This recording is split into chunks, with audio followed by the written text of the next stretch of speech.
So this is not the first time the Philippines has qualified in the, we always have the under 16. So back then, Batang Gilas under 16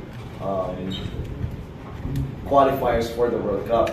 This is the first time, however, I believe though I think this is the second time na kasali na yung Australia and New Zealand sa Asia. So we have to really, we need to verify that history. But this is not the first time because we've always put forward great performances under 16 natin. Our kids are very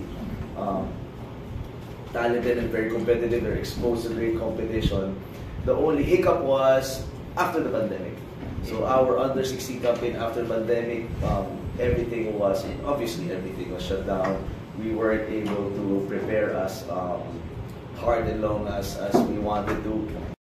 Happy that our players are getting the recognition that they deserve before they embark on this very daunting task in representing us in the world stage in Istanbul.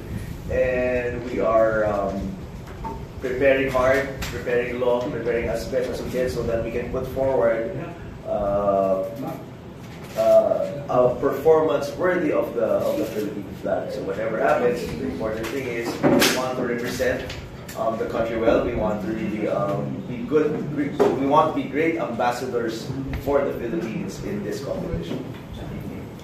Alright, simulan na natin. Tuloy-tuloy na with the press. Coach muna, no? Please, kwentuhan nyo kami. I believe this is our third time in the World Cup sa